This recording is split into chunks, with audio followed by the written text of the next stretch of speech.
The gunshot echoed across the valley, startling Katherine Fletcher awake. Her heart pounded as she bolted upright on the narrow cot, hand instinctively reaching for the knife beneath her pillow. Dawn was still an hour away, the cabin wrapped in darkness except for the dying embers in the fireplace. This wasn't how she'd planned it. She'd wanted to slip away without anyone knowing, especially him. Katherine swung her legs over the side of the bed, wincing at the creak of the wooden frame. Her small leather satchel was already packed and waiting by the door. 3 months in Silver Creek, Colorado territory, and all she had to show for it was what fit inside that bag. She moved silently, pulling on her worn riding boots and the heavy woolen coat she'd traded her mother's silver locket for back in Denver. The sound outside had likely been a hunter, or perhaps one of the miners returning from a late night at the saloon. Silver Creek had sprung up like a weed after silver was discovered in the nearby hills in 1867. Now, 5 years later, in the autumn of 1872, the place had swelled to over 500 souls, most of them men chasing fortune or running from something not unlike Katherine herself. She peered through the cabin's small window. The street was empty, the buildings of Silver Creek mere silhouettes against the lightening sky. Too light. She'd planned to be halfway to the pass by now. Katherine gathered her long auburn hair and secured it under a wide-brimmed hat, tucking away any strands that might give her away. Women were scarce enough in these parts that her hair alone could identify her. The crunch of boots on gravel outside froze her in place. Someone was approaching the cabin. Katherine extinguished the lantern and pressed herself against the wall beside the door, knife now drawn. The footsteps stopped. Then came a gentle knock. "Kate." The deep voice was unmistakable. Samuel Yates, owner of the Silver Creek Ranch and the man she'd been avoiding since the incident at the town social 3 nights ago. Katherine remained silent, hoping he'd believe the cabin empty and move on. "I know you're in there, Kate," Samuel continued, his voice low but carrying clearly through the thin wooden door. "Martha from the general store saw you packing supplies yesterday. Said you looked like you were preparing for a long journey." Cursing silently, Katherine considered her options. The cabin's only other exit was a small window at the back, barely large enough for her to squeeze through. She could make a run for it, but Samuel knew these mountains better than anyone. He'd track her down before midday. "I'm not here to stop you," he said, surprising her. "Just want to talk." "I'll be waiting out here." She heard him settle onto the porch steps. Katherine closed her eyes, remembering their first meeting 6 months ago when she'd arrived in Silver Creek, desperate and alone. Samuel had offered her work as a bookkeeper for his ranch, no questions asked. He'd been nothing but respectful, keeping a careful distance that had slowly, dangerously begun to diminish, until the social. Until he'd pulled her close during a dance and whispered that he knew who she really was, that he knew about St. Louis. Katherine moved to the door, knife still in hand. "I'll be gone within the hour, Mr. Yates. There's nothing to discuss." "The stage doesn't come through until tomorrow," he replied. "And that horse you arranged to buy from Jenkins isn't what you think. The beast is half blind and ornery as a rattlesnake. You wouldn't make it 10 miles. She tensed. He'd been watching her preparations more closely than she'd realized. "I can manage." "Like you managed in St. Louis." Katherine yanked open the door, anger overriding caution. Samuel Yates sat on her porch steps, his broad shoulders silhouetted against the pre-dawn sky. He didn't turn when the door opened, just continued staring out at the darkened town. "You don't know anything about St. Louis," Katherine said, keeping her voice steady despite the fear climbing her spine. Now he turned, his face half illuminated by the rising light. At 32, Samuel was older than most of the restless men who passed through Silver Creek. The lines around his eyes spoke of years squinting against the mountain sun, and the scar that cut through his left eyebrow told of a life that hadn't been easy. But it was his eyes that always caught Catherine's attention, deep blue and unsettlingly perceptive. "I know enough," he said quietly. "I know you're running from something, or someone." Catherine's grip tightened on her knife. "Everyone out here is running from something, Mr. Yates." He smiled slightly. "True enough, but most folks aren't being hunted by Pinkerton detectives." The blood drained from Catherine's face. "How? One came through 3 weeks ago, asking questions. Showing a photograph that looked mighty similar to you, though the woman in the picture had blonde hair, not auburn. And you didn't think to mention this to me." Catherine's mind raced, calculating new routes, new destinations. Samuel stood slowly, keeping his hands visible. "I told him I hadn't seen anyone matching that description. Then I pointed him toward Durango. Said there was a woman there who might be who he was looking for." Katherine studied his face, searching for deception. "Why would you do that?" He took a step toward her, stopping when he saw her knife. "Because whatever you're running from, Kate, it's your business. Not mine, not theirs. You said you knew who I was, at the social." Samuel's expression softened. "I know you're someone who keeps the most accurate ledgers I've ever seen. Someone who taught Billy Jenkins to read when no one else had the patience. Someone who sits at the back of the church every Sunday but never takes communion." He paused. "I don't need to know your real name or what happened in St. Louis to know who you are." The knife wavered in Catherine's hand. "It's not that simple. It rarely is." Samuel gestured toward the eastern horizon, where the first golden rays of sunlight were breaching the mountains. "But running now, half prepared and scared, that's a good way to end up dead." Katherine knew he was right. She'd been planning her departure for weeks, waiting for the right moment. The Pinkerton had spooked her into acting rashly. "What are you proposing, Mr. Yates?" "Let me help you," he said simply. "Not to stay if that's not what you want, but to leave properly, safely." He ran a hand through his dark hair, a rare gesture of uncertainty from a man known for his composure. "You don't have to run from me, Kate." Katherine studied him. This man who had been nothing but kind to her, who had apparently thrown off a Pinkerton detective on her behalf without ever asking for an explanation. It went against every instinct she'd developed over the past year of life on the run, but something in his steady gaze made her hesitate. "One day," she finally said, lowering the knife. "I'll give it one more day, but then I'm leaving with or without your help." Samuel nodded, relief evident in the slight lowering of his shoulders. "One day," he agreed. "That's all I'm asking for." Katherine stepped back into the cabin, leaving the door open, an invitation, though a cautious one.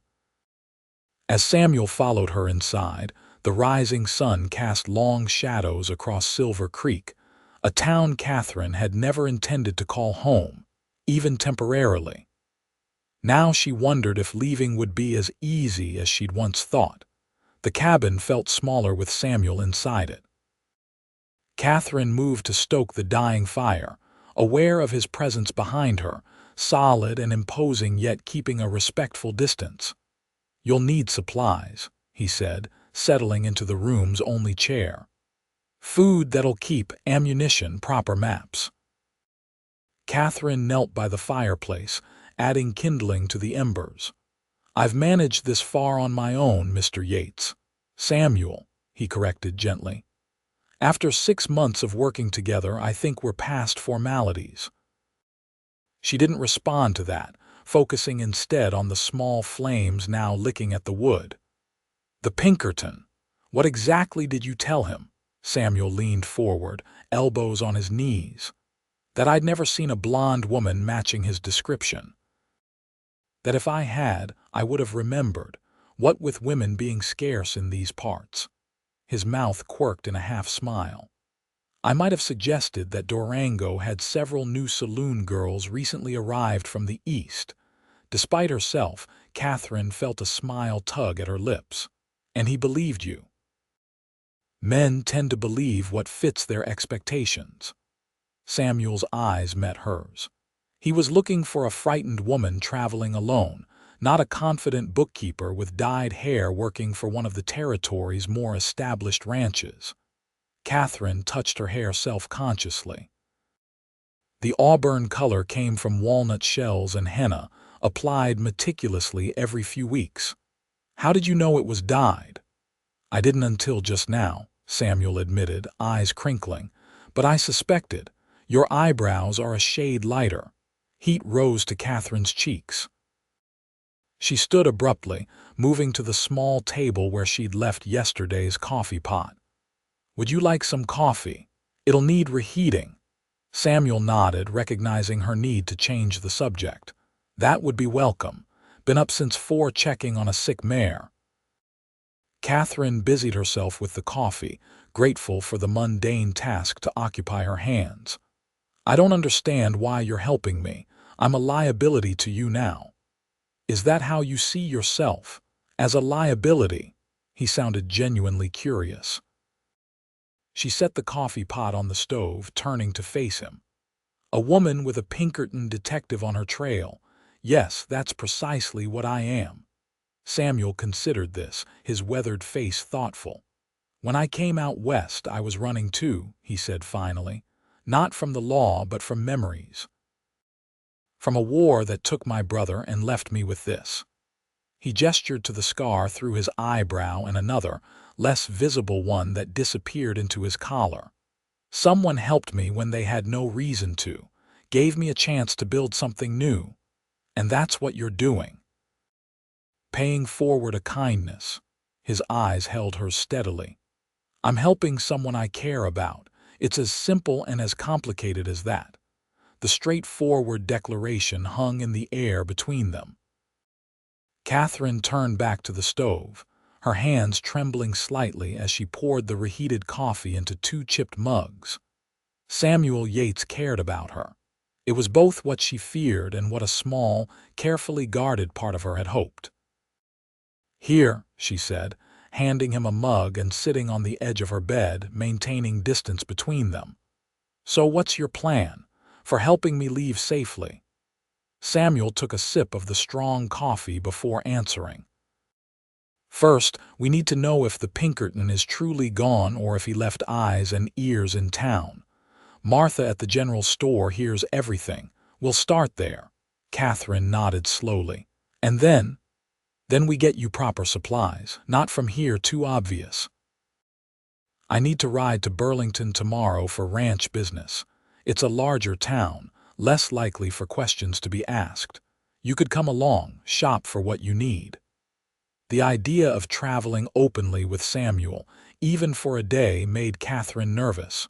Won't people talk if we're seen leaving together? A faint smile crossed his face. I've been the subject of town gossip since I arrived 8 years ago, Kate. One more rumor won't make much difference. It might to the Pinkerton, she pointed out. Samuel set his mug down. Which is why we'll be careful. You'll ride out separately, meet me at the fork in the road past Miller's Creek. To anyone watching, you're just taking a morning ride. The plan was sound, Katherine had to admit, better than her hasty preparations had been. And after Burlington, that depends on where you're planning to go. Katherine hesitated. She hadn't shared her destination with anyone, had barely admitted it to herself. California, she said finally. San Francisco. It's big enough to disappear in and far enough that news from the East takes time to travel. Samuel nodded, unsurprised. San Francisco's a good choice, but it's a hard journey, especially with winter coming. The mountain passes will be snowed in within a month. I know, that's why I need to leave soon. There's another option, Samuel said carefully. Winter at my ranch. The main house has plenty of room and no one would think to look for you there. Come spring, the journey would be safer. Katherine stared at him, caught off guard by the offer. I couldn't impose, it's not an imposition, he interrupted. The offer is there if you want it. Think about it while we prepare for your departure, whatever you decide. The idea of spending the winter somewhere safe, somewhere warm, was tempting. Too tempting. Katherine stood, carrying her half-empty mug to the wash basin. I appreciate the offer, but I've stayed in one place too long already. The Pinkerton finding Silver Creek proves that. Samuel didn't argue, just finished his coffee in thoughtful silence. When he spoke again, his voice was gentle. What happens in St. Louis, Kate? What are you running from? Katherine tensed, her back to him. For a moment, she considered telling him everything about the Flanagan family, about Thomas Flanagan's unwanted advances, about the night everything went wrong, about the accusation of theft that had forced her to flee the only home she'd ever known. I can't, she said softly. Please don't ask me again. She heard him stand, his boots heavy on the wooden floor. All right, I won't ask. He moved to the door, pausing with his hand on the knob. Be ready to ride at 8. Pack only what you need for a day trip. Nothing that suggests you're not coming back. Katherine nodded, still not facing him. I'll be there. Kate, he said, his voice low. Whatever it is, whatever happened, it doesn't change who you are now. Before she could respond, he was gone, the door closing quietly behind him. Katherine remained at the wash basin, staring at her reflection in the small mirror hanging above it. Hazel eyes looked back at her, shadows beneath them from too many nights of restless sleep. Who was she now? A fugitive? A woman reinventing herself? Or just someone too afraid to stop running? She glanced at the packed satchel by the door. One more day in Silver Creek. One day to determine if Samuel Yates was truly the ally he claimed to be, or if trusting him would be the last mistake she ever made. The morning air was crisp and clear as Katherine guided her mare along the narrow trail leading out of Silver Creek. She'd done as Samuel suggested, dressing as if for a leisurely morning ride rather than an escape. Her hair was neatly braided beneath a modest bonnet, and she wore one of her better dresses, nothing that would raise eyebrows should anyone see her leaving town.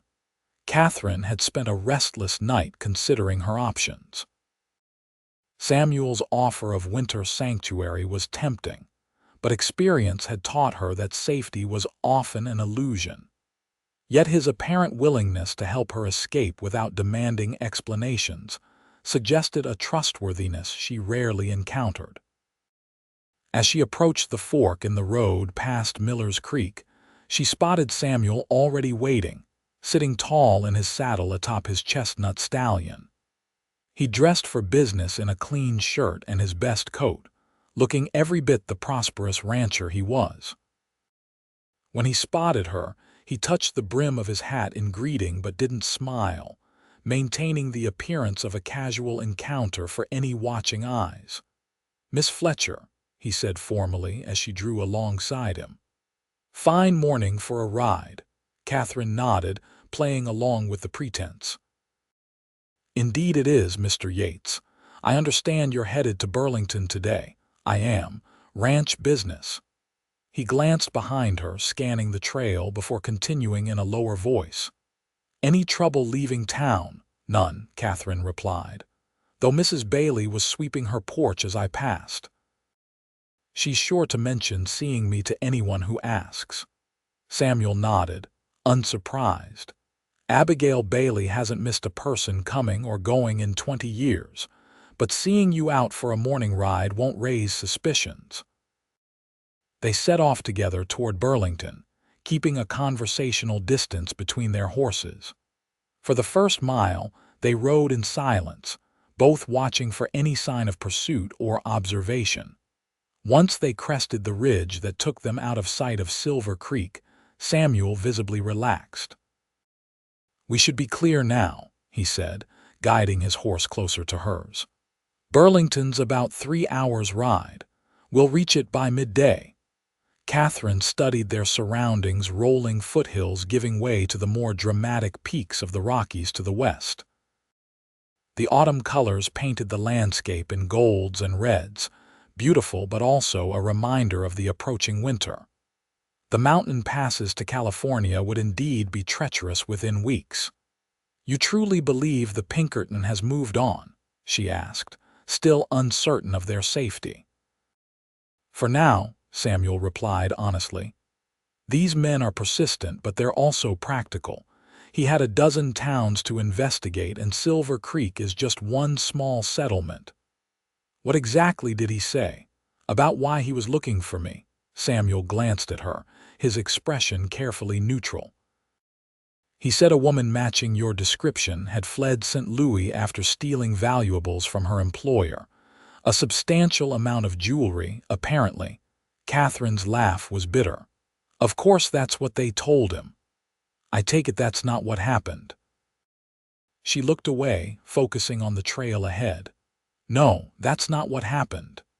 To his credit, Samuel didn't press further. They rode for another mile before he spoke again. "In Burlington, we should separate. I have business at the bank and with a cattle broker. You can gather supplies without me drawing attention to you." "Agreed." Katherine appreciated his understanding of her need for discretion. "Where should we meet afterward?" "The Wayfarer's Inn at the edge of town. I've stayed there before. They're discreet and don't ask questions." "We can take rooms for the night, leave at first light tomorrow." Katherine raised an eyebrow. "Rooms?" Samuel met her gaze steadily. "Of course. Your reputation has suffered enough without adding more fuel to the gossip fires." She felt a flush rise to her cheeks, embarrassed by her assumption. "I appreciate that." They continued riding, the conversation shifting to practical matters: what supplies she would need, which route she should take to California, towns along the way where she might find safe harbor if necessary. Samuel's knowledge of the Western Territories was extensive, and Katherine found herself taking mental notes of details that might save her life on the journey ahead. As they rode, Katherine studied Samuel from the corner of her eye. In profile, the stern set of his jaw and the weathered lines of his face spoke of a man who had faced his share of hardships. Yet there was a gentleness in how he handled his horse, in how he modulated his deep voice when speaking to her. It was that contradiction that had first drawn her attention to him months ago: strength without cruelty, authority without dominance. "You're staring," Samuel observed without looking at her, a hint of amusement in his voice. Katherine quickly averted her gaze. "I was just thinking about how different you are from most men I've known," she admitted, surprising herself with the candor. Now Samuel did turn to look at her, curiosity evident in his expression. "Different how?" Katherine considered her words carefully. "Most men I've encountered want something from women: obedience, admiration, services of one kind or another." She adjusted her bonnet against the strengthening sun. "You've never seemed to want anything from me except competent bookkeeping." Samuel was quiet for so long that Katherine wondered if she'd offended him. When he finally spoke, his voice was thoughtful. "My mother raised me and my brother after our father died. She ran the farm, kept us fed and clothed, taught us everything worth knowing." His eyes met Katherine's briefly.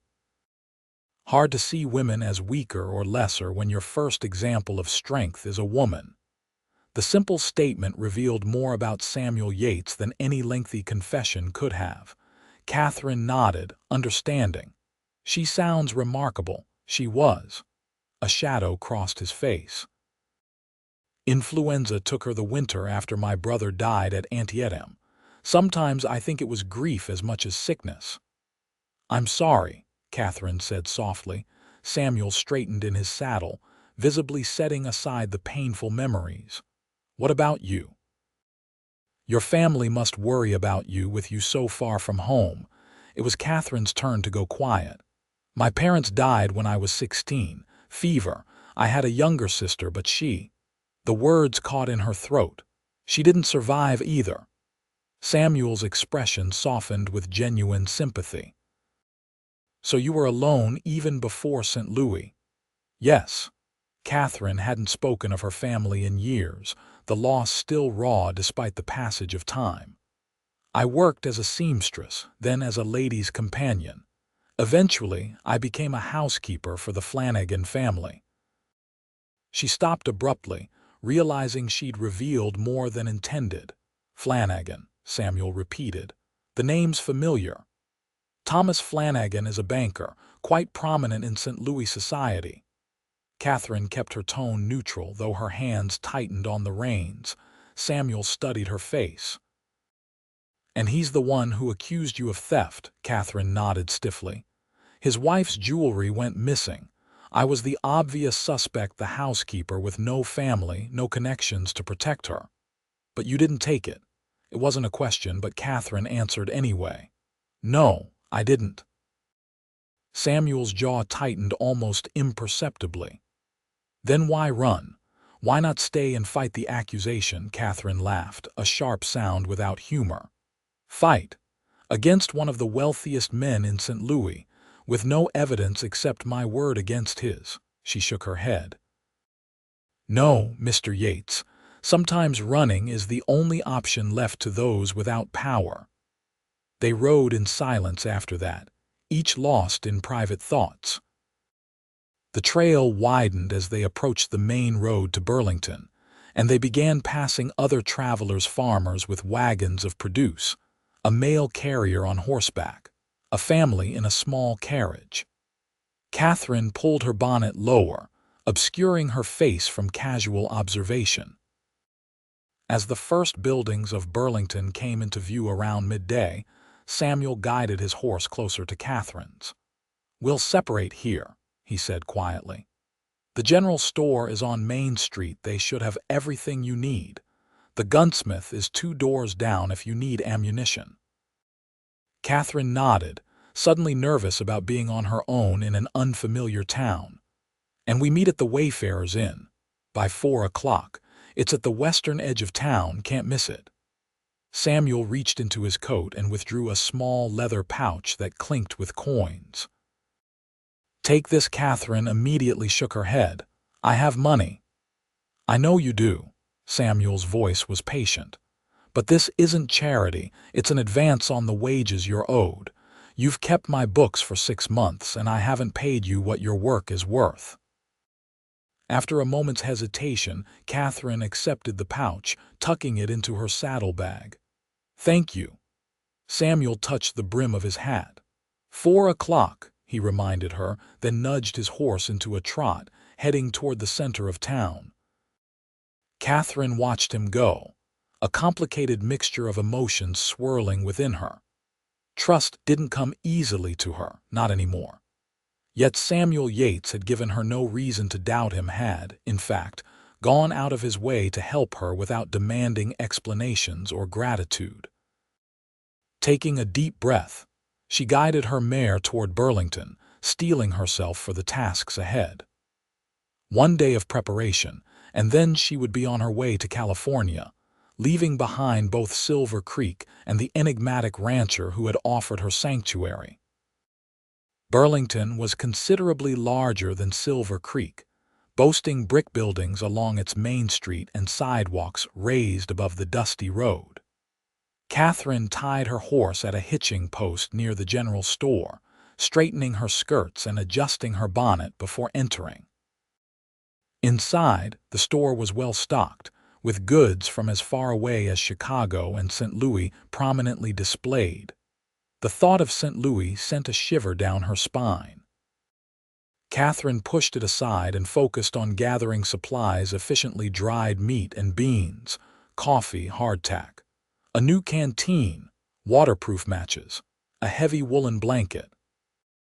To these essentials, she added a few items that might make the journey more bearable: a small bar of lavender soap, a compact mirror, a book of poetry to pass the long evenings.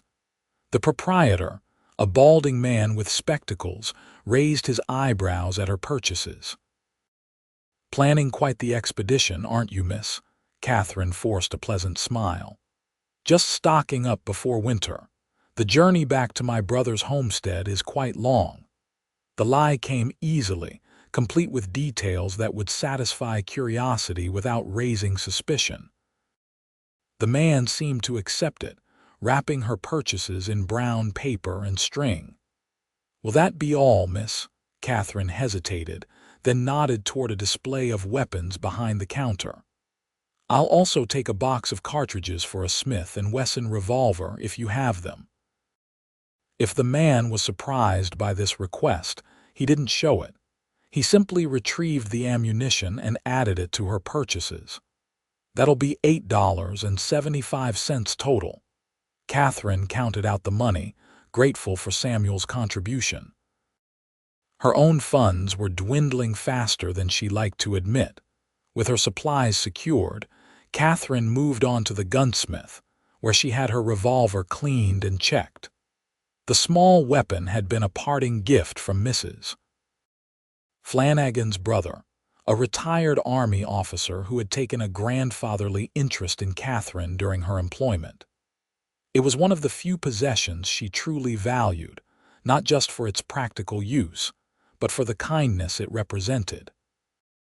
By 3 o'clock, Katherine had completed her errands and was carefully packing her purchases into her saddlebags when a voice called out behind her. "Excuse me, miss.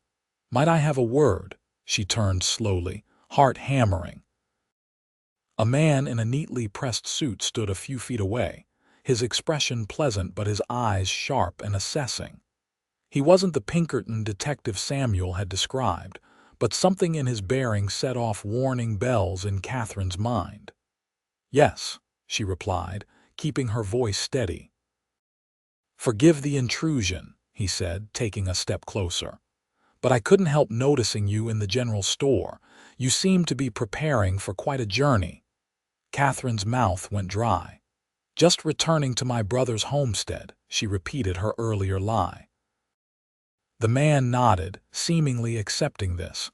"Of course, it's just that you look remarkably similar to someone I'm trying to locate, a young woman from St. Louis." He reached into his coat pocket, withdrawing a folded paper. "Perhaps you might look at this photograph." Katherine's instincts screamed at her to run, but she knew that would only confirm his suspicions. Instead, she maintained her composure, feigning polite interest as the man unfolded the paper. The photograph showed a younger version of herself, hair blonde instead of auburn, standing stiffly in a photographer's studio. It was the portrait the Flanagans had commissioned of all their household staff the previous year. "I'm afraid I don't recognize her," Katherine said, returning the photograph, "though I'm told I have a common face." The man studied her intently. "Indeed, the resemblance is quite striking." He tucked the photograph away. "My name is Howard Curtis.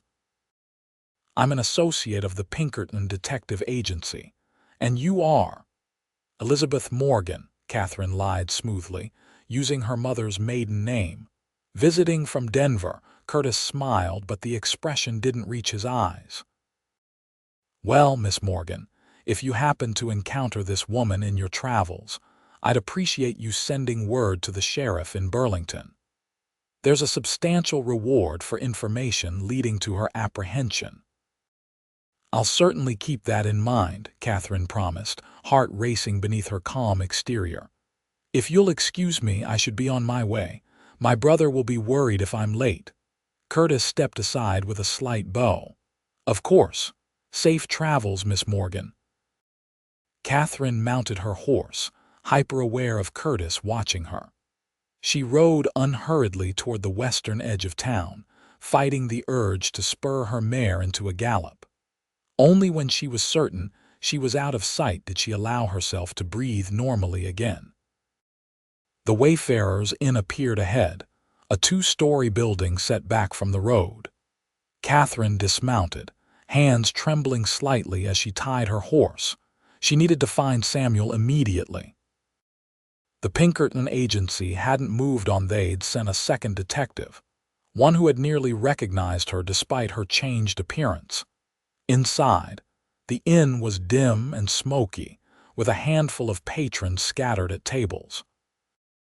Katherine scanned the room, relief washing over her when she spotted Samuel at a corner table, his back to the wall, nursing a glass of whiskey. He saw her immediately, his expression shifting from welcome to concern as he registered her distress. Katherine crossed to his table, removing her bonnet and sitting opposite him. "We have a problem," she said without preamble, keeping her voice low. "There's another Pinkerton detective in town. He stopped me on the street, showed me my photograph." Samuel's posture tensed. "Did he recognize you?" "He suspects, but I don't think he's certain. I gave him a false name, told him I was visiting from Denver." Katherine twisted her hands in her lap. "He said there's a reward for information about me." Samuel took a measured sip of his whiskey. "Did he mention following you here, from Silver Creek?" "No, he said he noticed me in the general store." Katherine glanced nervously toward the door. "If he's watching the inn." "He won't approach while you're with me," Samuel assured her. "I've already secured rooms for the night, respectable ones, with a connecting door should we need to leave quickly." He leaned forward, lowering his voice further. "We'll have to change our plans. Leave before dawn, take a different route back." The echo of his words before dawn reminded Katherine of her attempted escape that morning, of Samuel's quiet plea. "You don't have to run from me." The irony wasn't lost on her that now they might be running together. "I'm sorry," she said softly. "I've dragged you into my troubles." Samuel's expression softened. "You didn't drag me anywhere, Kate. I offered my help freely." His hand moved across the table as if to cover hers, then stopped, withdrawing. "But I need to know what we're facing. Not everything, just enough to understand the danger." Katherine looked down at the scarred wooden table, tracing a knot in the grain with her fingertip. The weight of her secrets had grown heavier with each passing month. Perhaps it was time to share the burden, at least partially. "Thomas Flanagan," she began quietly, "was not just my employer. He developed an interest in me that I did not reciprocate." The sanitized description hardly captured the escalating harassment she'd endured, but she couldn't bring herself to elaborate. "When I threatened to tell his wife, he retaliated by accusing me of stealing her jewelry." Samuel's jaw tightened, his eyes darkening with anger on her behalf. "And no one believed your side of the story." "Who would?" Katherine gave a small, sad smile. "A housekeeper against one of the city's most respected citizens. I might as well have tried to stop the tide." "So you ran?" She nodded. "With little more than the clothes on my back and what savings I had, I changed my appearance, took stage coaches and trains, moving west until I reached Denver, then Silver Creek." Samuel was quiet for a moment, absorbing her story. "The jewelry that supposedly went missing, was it valuable enough to warrant 2 Pinkerton detectives tracking you across multiple territories?" Katherine frowned. The question had bothered her as well. "It was worth perhaps $500. Significant, but hardly a fortune." "Then something else is driving this pursuit," Samuel concluded. "Something you may not even be aware of." Before Katherine could respond, the inn's front door opened, admitting a shaft of late afternoon sunlight and Howard Curtis. The detective paused just inside the entrance, eyes scanning the room until they landed on Katherine. His expression registered surprise, then calculation. "He's here," Katherine whispered, tension coiling through her body. "The detective." Samuel didn't turn around. "Stay calm, follow my lead." He raised his voice slightly, continuing a conversation they hadn't been having. "So as I was saying, Mrs. Morgan, I believe we can conclude our business tomorrow before you return to Denver." Katherine caught on immediately. "Yes, that would be ideal, Mr. Yates. My brother is expecting the cattle by the end of the month." Curtis approached their table, hat in hand. "Excuse me for interrupting," he said smoothly. "Miss Morgan, we meet again." Samuel turned, feigning mild curiosity. "You know my business associate." "We had a brief conversation earlier," Curtis replied, his gaze shifting between them. "I didn't realize you were acquainted with Mr. Yates," Samuel supplied. "Samuel Yates. I own the Silver Creek Ranch near Silverdale." The deliberate misdirection, naming a town that didn't exist, was subtle but effective. Curtis nodded. "A pleasure, Mr. Yates. Howard Curtis." He gestured to the empty chair at their table. "May I join you? I have a matter of some importance to discuss." Samuel's expression remained pleasant, though Katherine noticed his hand had moved closer to the right side of his coat, where she suspected he carried a weapon. "Of course," he said, gesturing to the chair.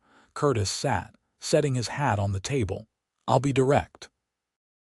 I believe Miss Morgan here is actually Katherine Fletcher, formerly employed by the Flanagan family of St. Louis. She's wanted for theft and potentially other charges." Katherine's breath caught, but Samuel merely raised an eyebrow. "That's quite an accusation, Mr. Curtis. Especially toward a lady I've been conducting business with for the past month." "A month?" Curtis looked momentarily uncertain. "Indeed. Mrs. Morgan has been negotiating the purchase of breeding cattle for her brother's ranch outside Denver. We've exchanged numerous telegrams." Samuel smiled thinly. "I can produce them if necessary." The confident lie made Katherine marvel at Samuel's quick thinking. Curtis seemed less impressed. "Perhaps you've been deceived as well, Mr. Yates," he suggested. "The woman I'm seeking is quite skilled at manipulation."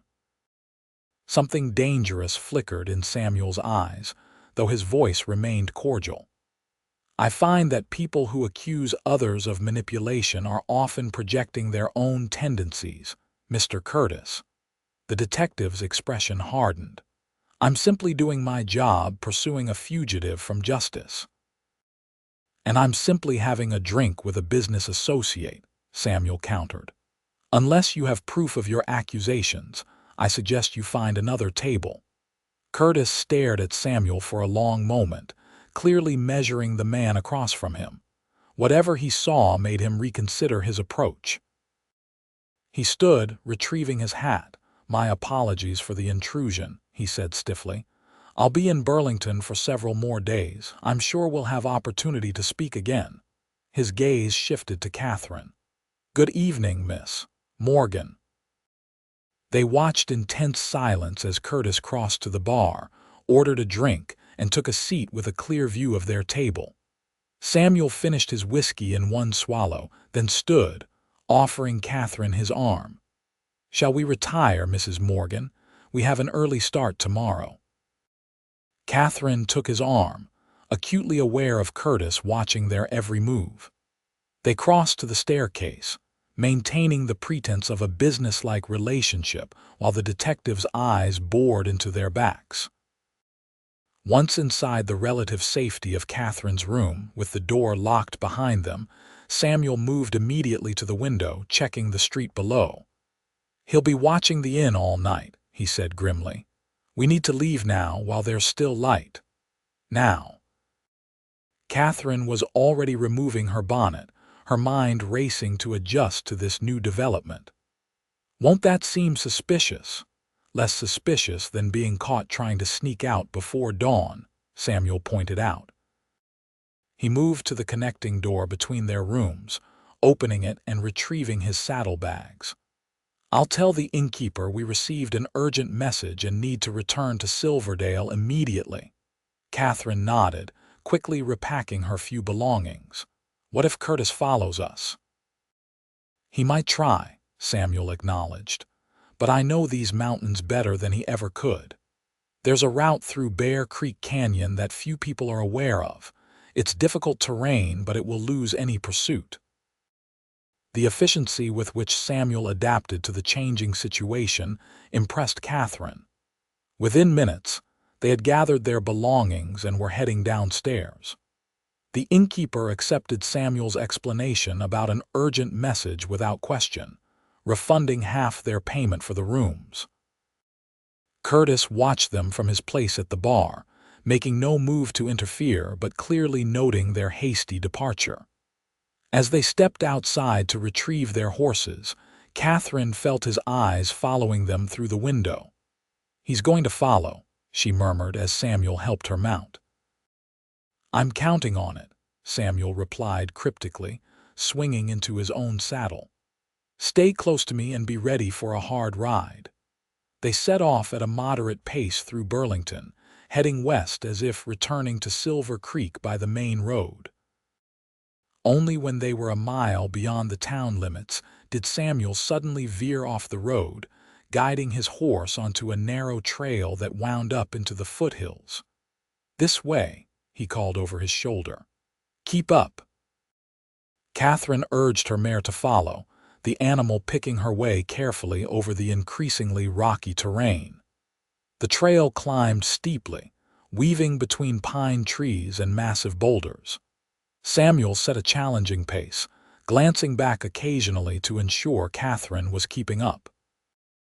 After 20 minutes of hard riding, Samuel reined in at a high vantage point.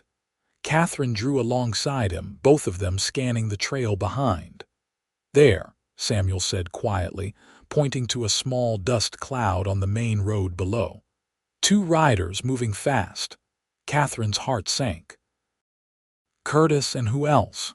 "Likely the local sheriff or a deputy," Samuel surmised. "Stay here while I check the trail ahead." While Samuel rode forward to scout their path, Katherine stared down at the pursuing riders, now clearly visible as they approached the point where Samuel had left the main road. Her life had become a series of escapes, each one narrower than the last. How long could she continue running before exhaustion or bad luck caught up with her? Samuel returned, his expression grim. "The trail ahead is blocked by a rockslide, recent by the look of it." He dismounted, reaching for Katherine's reins. "We'll have to lead the horses through Bear Creek Canyon on foot. It's rougher than I remembered." Katherine slid from her saddle, legs stiff from the hard ride. "Will we lose Curtis? If he's smart, he won't attempt the canyon without a guide." Samuel began leading the horses off the trail and into the dense trees. "But I wouldn't count on him being smart. Pinkerton men can be stubborn." They moved as quickly as possible through the thick forest, the ground sloping sharply downward toward the sound of rushing water. The horses grew increasingly nervous as the terrain became more treacherous, snorting and balking at the steep descent. "The canyon's just ahead," Samuel said, pointing to a narrow gap between towering rock walls. "The creek runs through it. We'll follow it downstream for about 2 miles, then climb out at a spot I know." The sun was setting rapidly now, casting long shadows across the landscape. Katherine glanced back the way they had come, seeing no sign of pursuit yet, but knowing it wouldn't be long. "We should hurry," she urged, "before we lose the light completely." Samuel nodded, leading his stallion into the canyon. Katherine followed with her mare, gasping as her boots sank into the cold, ankle-deep water of the creek. The canyon walls rose 60 feet on either side, creating a shadowy corridor barely wide enough for a horse to pass through in some spots. They waded downstream, fighting against the current and the slippery creek bed. The horses grew increasingly agitated, Samuel's stallion rearing once when a cascade of small rocks tumbled down from above. "Easy, boy," Samuel soothed, stroking the animal's neck. "Almost through." Katherine's mare suddenly froze, ears pricking forward, nostrils flaring. A moment later, Katherine heard 2 voices echoing down the canyon behind them. "They followed us in," she whispered, fear tightening her chest. Samuel's expression was grim. "We need to move faster. The exit point is just ahead." They urged the reluctant horses forward, the water now mid-calf deep and flowing more swiftly. Katherine's skirts were soaked and heavy, making each step a struggle. As they rounded a bend in the canyon, Samuel suddenly pulled up short, swearing under his breath. "What is it?" Katherine asked, moving alongside him. In the fading light, she could just make out what had stopped him. A section of the canyon wall had collapsed, creating a pile of boulders and debris that completely blocked their path. The creek flowed through gaps in the rocks, but there was no way to continue downstream with the horses.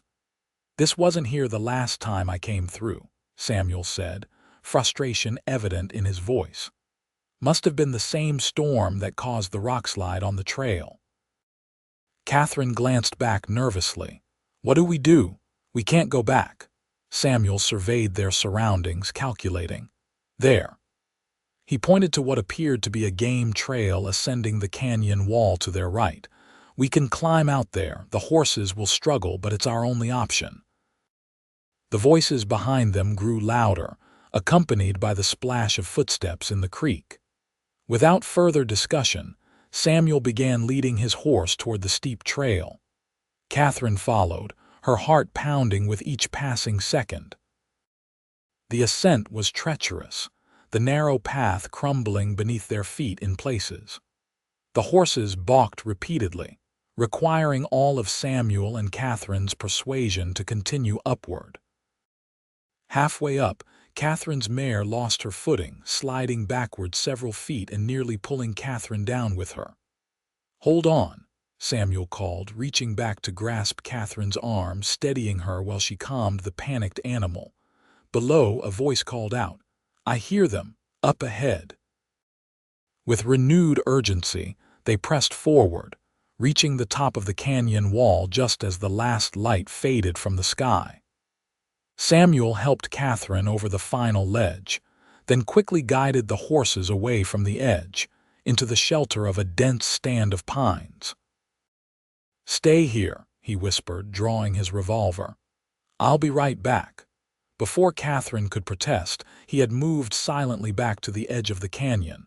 She waited in tense silence, holding both horses' reins tightly to keep them quiet. A minute passed, then two. Finally, Samuel returned, holstering his weapon. "They've reached the rockfall," he reported quietly. "Curtis and a man wearing a deputy's badge. They're arguing about whether to climb up after us or turn back." He began checking the horses for injuries. "Either way, we've bought some time." Katherine sagged against her mare in relief. "Where are we?" Samuel glanced at the night sky, orienting himself by the stars now emerging. "About 8 miles northeast of Silver Creek as the crow flies. But the terrain between here and there is rough. We won't be able to travel at night without risking the horses. So we're spending the night here." Katherine looked around at the dark forest, shivering as a cool breeze cut through her wet clothing. Samuel nodded. "I know a place nearby, an old trapper's cabin. It's not much, but it'll provide shelter until morning." He noticed her shivering and immediately shrugged out of his coat, draping it over her shoulders. "Here, your dress is soaked through." The coat was warm from his body, enveloping Katherine in a scent that was uniquely Samuel leather, pine, and a faint trace of tobacco. "Thank you," she said softly, pulling it tighter around herself. "But won't you be cold?" "I've endured worse," he said with a slight smile. He took the reins of both horses, leading them deeper into the forest. "The cabin's about half a mile from here. We should reach it before full dark." They moved slowly through the trees, the forest floor carpeted with pine needles that muffled their footsteps.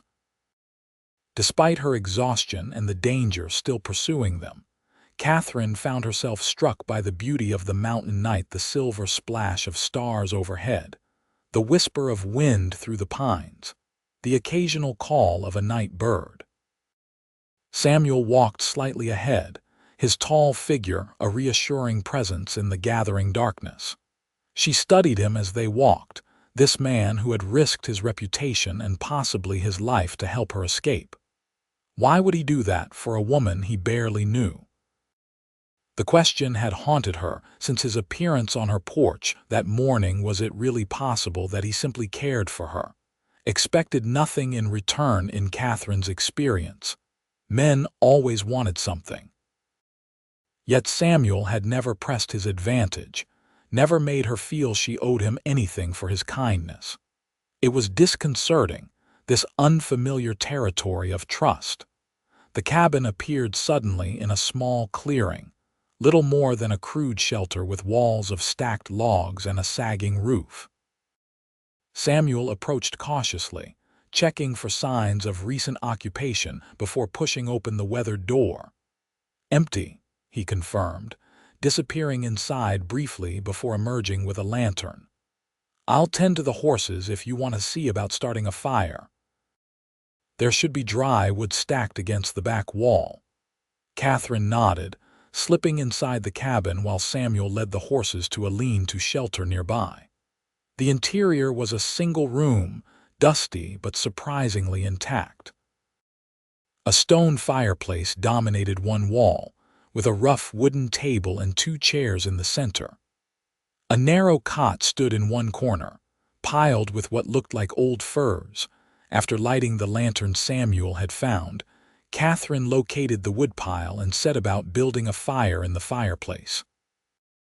By the time Samuel returned, she had a small blaze going, its warm light transforming the dreary cabin into something almost cozy. "The horses are settled," Samuel reported, setting their saddlebags by the door. "I've given them grain and water, though your mare is still skittish after that climb." "She's not used to such adventures," Katherine replied, standing from her place by the fire. "Neither am I, for that matter." Samuel smiled tiredly. "Few people are. You've handled yourself remarkably well today." He glanced around the cabin. "It's not much, but it'll keep us warm and dry until morning." The reality of their situation suddenly struck Katherine alone in a remote cabin with a man she barely knew, miles from civilization. Yet strangely, she felt safer than she had in months.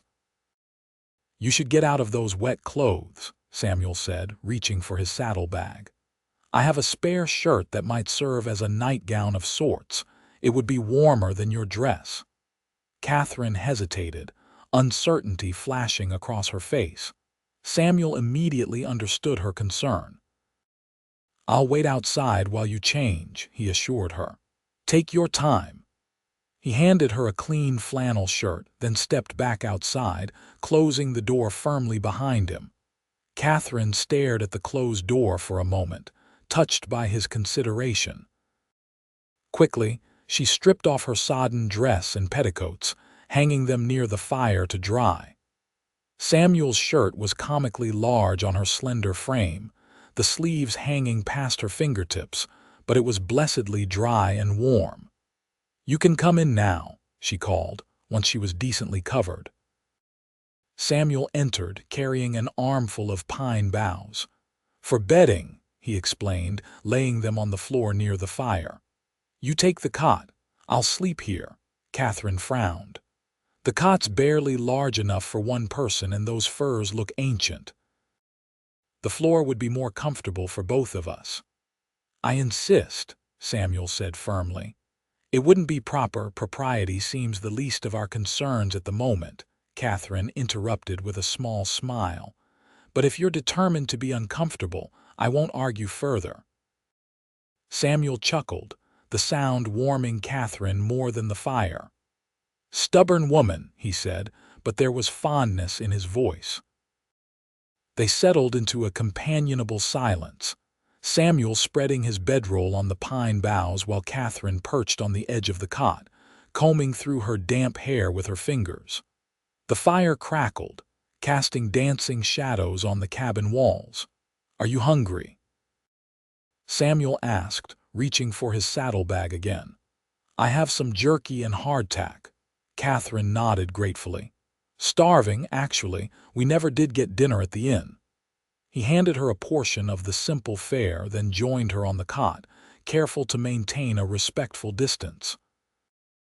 They ate in silence for a while, the events of the day catching up with them both. "You think they'll come looking for us in the morning?" Katherine asked eventually, staring into the fire, Samuel considered the question. Curtis strikes me as persistent. But the deputy will have jurisdiction concerns once they're back in this county, and they don't know these mountains like I do. He glanced at her. We'll head out at first light, take a roundabout route back to my ranch. Katherine turned to face him fully. Your ranch? I thought we were planning my escape to California. That was before we knew there were 2 Pinkerton detectives actively searching for you, Samuel pointed out. They'll be watching all the obvious routes west now, the stage, the passes. He ran a hand through his hair, a gesture Katherine was beginning to recognize as a sign of concern. My offer stands winter at the ranch.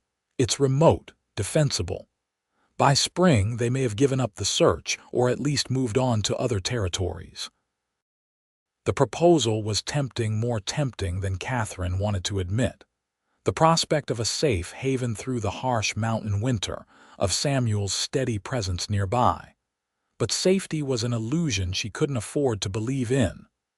I've put you in enough danger already, she said softly. If they traced me to your ranch, you could lose everything you've built. Samuel's eyes met hers, the firelight reflecting in their blue depths. Some things are worth the risk, Kate. The simple statement hung in the air between them, laden with meaning neither was quite ready to acknowledge. Katherine looked away first, her cheeks warming. We should rest, she said, rising from the cot. Dawn will come quickly. Samuel stood as well, moving toward his bedroll on the floor. You're right. Tomorrow will be another long day. Katherine settled onto the cot, pulling one of the cleaner furs over herself. Samuel extinguished the lantern, leaving only the firelight illuminating the cabin. She watched as he stretched out on his makeshift bed, using his saddle as a pillow. Samuel, she said quietly, using his first name without the formal Mr. Yates for the first time. Thank you for everything today. He turned his head toward her, his expression soft in the firelight. You're welcome, Kate. Try to get some sleep. Katherine closed her eyes, exhaustion quickly overtaking her despite the strange surroundings. Her last conscious thought was that she felt safer with this man sleeping across the room than she had in any locked room since fleeing St. Louis. She awoke with a start, disoriented in the unfamiliar darkness. For a moment, panic seized her. Where was she? Then the events of the previous day came flooding back. The Pinkerton detective, the chase through Bear Creek Canyon, the trapper's cabin. The fire had died down to glowing embers, casting just enough light to make out the cabin's interior. Katherine sat up, pulling the fur around her shoulders against the pre-dawn chill. Samuel was no longer on his bedroll by the fire. The cabin door stood slightly ajar, a sliver of gray light visible through the gap. Katherine rose quietly, Samuel's oversized shirt falling past her knees as she padded to the door.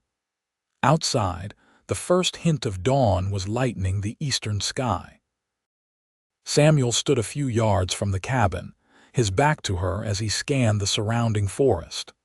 His posture was alert, vigilant. He'd been standing watch while she slept, she realized. She stepped outside, the cold mountain air stinging her bare feet. You should have woken me for a turn at watch, she said softly. Samuel turned, a brief smile crossing his features when he saw her. I'm used to early mornings and little sleep, he replied. You needed the rest more than I did. Katherine moved to stand beside him, gazing out at the wilderness surrounding them. The forest was shrouded in pre-dawn mist, the tall pines emerging like specters from the pearly gray light. It's beautiful, she murmured. It is, Samuel agreed, though when Katherine glanced up, she found him looking at her rather than the landscape. Self-conscious in her impromptu nightgown, Katherine pulled the fur tighter around her shoulders. I should dress. My clothes should be dry by now. Samuel nodded. I'll check on the horses while you change. We should be on the move as soon as there's enough light to see the trail. While Samuel tended to the animals, Katherine dressed quickly in her now dry clothing, grateful that her practical riding dress had survived their adventure relatively intact. She folded Samuel's shirt carefully, smoothing the wrinkles before placing it with his other belongings. By the time Samuel returned, she had rekindled the fire and was heating water for coffee in a battered pot she'd found hanging beside the fireplace. "Found this," she explained when he raised an eyebrow. "Thought we could use the fortification before we ride." "Good thinking," Samuel approved, setting down the saddlebags he'd retrieved from the lean-to. "Though we should keep the fire small, less smoke to attract attention." They shared a hasty breakfast of coffee and the remaining hardtack, both aware of the need to move quickly. As they prepared to leave, Katherine found herself reluctant to depart the small cabin that had sheltered them through the night. For a brief time, it had felt like a world apart from danger, a space where only she and Samuel existed. Outside, the day was brightening rapidly, revealing a landscape transformed by an early frost. The grass crunched beneath their boots, and their breath fogged in the cold air as they saddled the horses. "Which way?" Katherine asked as they mounted. Samuel pointed west, toward a ridgeline partially obscured by trees. "We'll follow the high ground for a while, keep to the trees for cover. It's a longer route back to the ranch, but less likely to be watched." They set off at a steady pace, the horses refreshed after their night's rest. For the first hour they rode in watchful silence, eyes scanning for any sign of pursuit. Only when they crested the ridge, with a vast panorama of mountains and valleys spread before them, did Samuel relax slightly. "We should be well away from their search area now," he said, reining in to allow Katherine to catch up. "Curtis will likely focus on the main routes back to Silver Creek." Katherine gazed at the breathtaking vista. "Is that your ranch?" she asked, pointing to a distant valley where she could just make out what might be buildings. Samuel nodded. "The main house and outbuildings. We should reach it by mid-afternoon if we keep a steady pace." "It's larger than I imagined," Katherine observed. "From the way you spoke of it, I pictured something more modest." A faint smile touched Samuel's lips. "It started that way, just a cabin not much bigger than the one we stayed in last night. Built it with my own hands when I first claimed the land 8 years ago. And now it's 5,000 acres, 100 head of cattle, a dozen horses." There was quiet pride in his voice. "2 bunkhouses for the ranch hands, a proper stable, and the main house I built 3 years back." "You've accomplished a great deal in a short time," Katherine said, genuinely impressed. "Most men would be content with half as much." Samuel's expression turned reflective. "After the war, I didn't expect to accomplish anything. Came west with nothing but nightmares and scars, looking for open spaces where the memories couldn't find me so easily." He guided his horse forward, continuing along the ridge. "The ranch gave me purpose, a reason to get up each morning." Katherine followed, studying his broad back as he rode ahead of her. Samuel Yates was a puzzle, a successful rancher who could have his pick of suitable wives among the territory's respectable families, yet who seemed content with his solitary existence. Until now, perhaps. They rode steadily through the morning, stopping briefly around noon to rest the horses and eat some of the provisions Katherine had purchased in Burlington. The day had warmed considerably, the autumn sun bright in a cloudless sky. "We should reach the ranch within 2 hours," Samuel said as they remounted. "Once there, we'll need to move you into the main house quickly, before anyone notices your arrival." Katherine frowned. "Won't your ranch hands find it strange that you've suddenly taken in a single woman?" "They might," Samuel acknowledged, "if they were there. But most are on a cattle drive to Denver, won't be back for another week. Only Cook and old Jim Miller are at the ranch now, and both are discreet. Still, Word will spread eventually, Katherine pointed out. Silver Creek isn't so large that people won't notice my absence. Samuel considered this. We'll need a story then, a reason for your sudden relocation that won't raise eyebrows. He thought for a moment. Distant cousin, perhaps, come to help manage the household through winter. Katherine nodded slowly. That could work, though we look nothing alike. Second cousin, twice removed, Samuel suggested with a hint of a smile. From my mother's side, no one will question it too deeply. The easy way they fell into planning together, creating a shared fiction, felt strangely intimate to Katherine. It had been a long time since she had trusted anyone enough to build even the smallest of futures with them. As they descended from the high country, the landscape gradually shifted from dense forest to more open terrain. Signs of Samuel's ranch began to appear: fenced pastures, a line of cottonwood trees marking a creek, cattle grazing in the distance. "It's beautiful," Katherine said sincerely as the full spread of the ranch came into view. The main house was larger than she had expected, a handsome two-story structure of squared logs with a wide porch wrapping around three sides. Nearby stood a barn, corrals, and several smaller outbuildings. Smoke rose from the chimney of what must be the cookhouse. Samuel watched her reaction with evident pleasure. "It's home," he said simply. They approached from the north, using a stand of trees to shield their arrival from casual observation. Samuel led them to a small gate at the rear of the property, dismounting to open it. "We'll take the horses to the back stable," he said, leading his stallion through. "Less likely to be seen that way."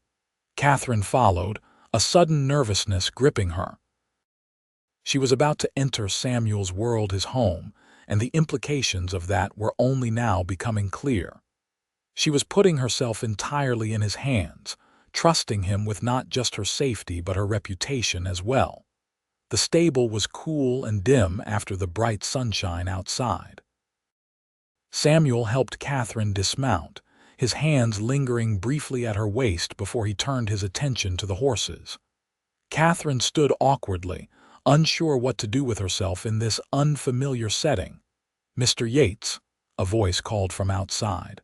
"That you back early?" Samuel glanced at Katherine, mouthing Jim Miller before responding. "Yes, Jim. In the stable." A moment later, an elderly man appeared in the doorway, wispy white hair sticking out from beneath a battered hat. He squinted at Katherine, then at Samuel, his weathered face creasing into a knowing smile. "Didn't know you was bringing company back with you, boss," he said, tipping his hat to Katherine. Samuel's response was smooth and practiced, as if he'd been rehearsing it in his mind. "Jim, this is my cousin Katherine Fletcher from Denver. She'll be staying with us through the winter, helping manage the household." If Jim Miller had any doubts about this sudden appearance of a previously unmentioned cousin, he didn't show it. "Pleased to meet you, Miss Fletcher. About time we had a woman's touch around here." He turned back to Samuel. "Cook's got stew on for supper. I'll tell him to set an extra plate." "Thank you, Jim," Samuel said. "We'll be up to the house shortly."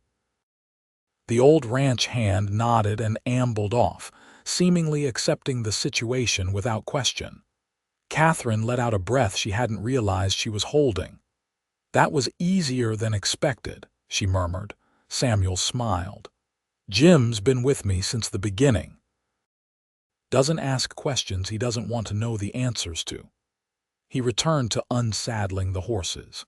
"Help me with these, and then I'll show you to the house."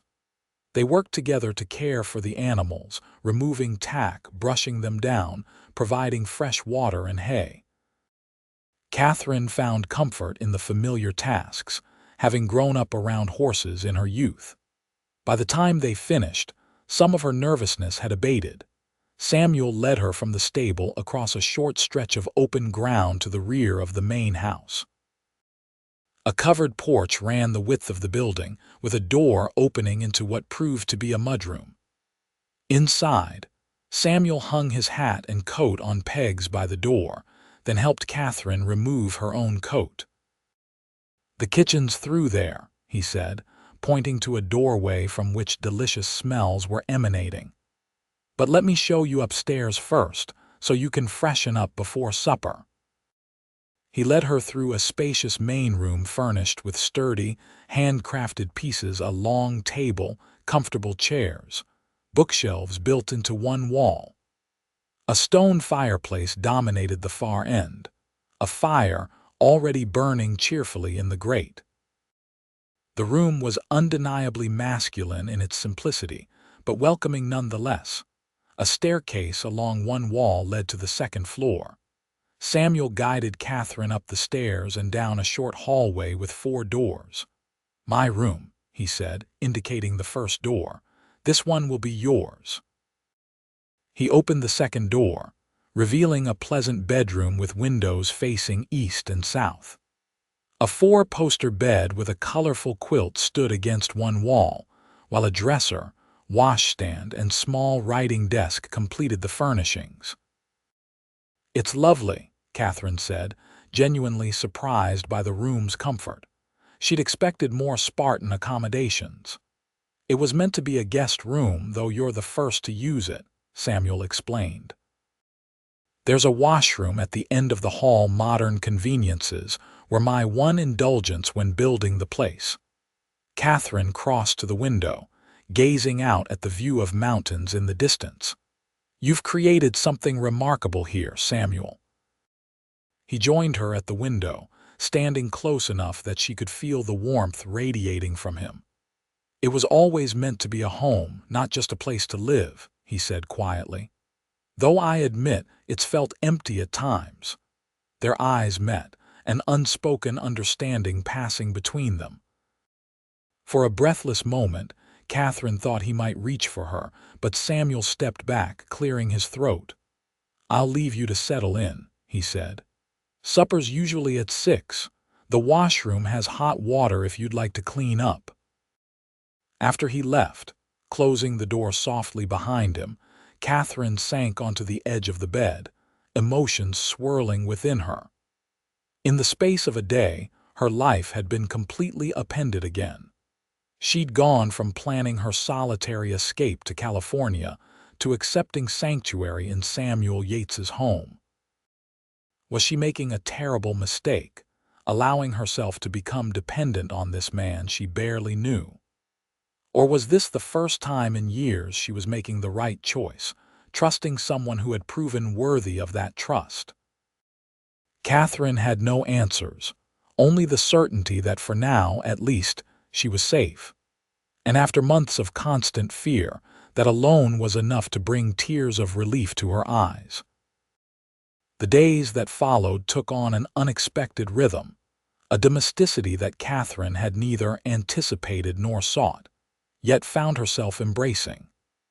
Samuel returned to his regular duties, managing the ranch, while Katherine gradually assumed responsibility for the household. It was an arrangement that developed naturally. Without discussion, she simply noticed tasks that needed doing and did them, finding satisfaction in bringing order and comfort to spaces that had clearly been managed by men for too long. Cook, a taciturn Mexican man named Eduardo, who had apparently never been called anything but Cook in all his years at the ranch, initially regarded Katherine's presence in his kitchen with suspicion. But her respectful interest in his methods and her willingness to learn the recipes he had developed to satisfy hungry ranch hands gradually won him over. By the end of her first week at the ranch, they had established a comfortable routine of shared meal preparation. Old Jim Miller proved to be a treasure trove of information about the ranch's operation and history, happy to talk for hours while Katherine helped him with simple tasks like mending tack or sorting supplies in the storage barn. From him, she learned how Samuel had built the ranch from nothing, through years of back-breaking work and careful investment. Never seen a man work so hard, Jim told her one afternoon as they sorted seed potatoes in the root cellar. From sunrise to sunset, every day, like he was running from something. The old man gave her a sidelong glance. Reckon maybe he was in his way. War changes a man, Katherine nodded, thinking of the scars Samuel carried, both visible and hidden. He never speaks of it. No, he don't, Jim agreed. But sometimes in the early days he'd wake the whole bunkhouse with his shouting. Nightmares, you know, don't seem to trouble him so much these days. He selected a potato, cutting away a sprouted section. Having you here has been good for him. He smiles more. The observation made Katherine pause in her work. She had been so focused on her own situation, her fears, her future, that she hadn't fully considered what her presence might mean for Samuel. He had been unfailingly kind and respectful, maintaining a careful distance even as they shared meals and occasional evenings by the fire. When he would read aloud from one of his books while she mended clothing or worked on improving the household's linens. There were moments, though, when she would look up and catch him watching her with an expression that made her heart beat faster. Moments when their hands would touch as they passed a dish at dinner, and the contact would linger a fraction longer than necessary. These small intimacies were building something between them, a connection that both thrilled and terrified her. 2 weeks after their arrival at the ranch, the cattle drive returned, bringing with it the remaining ranch hands.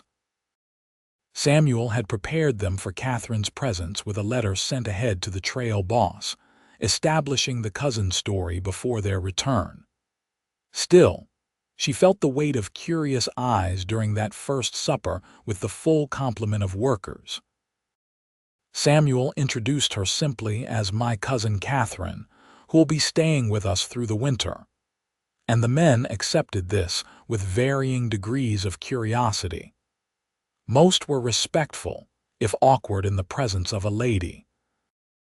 A few were openly appreciative of having a woman at the table, complimenting the improved food and the fresh baked bread that hadn't been a regular feature before Katherine's arrival. Only one, a tall cowhand named Lucas, regarded her with open suspicion, his eyes narrowing when Samuel explained her sudden appearance.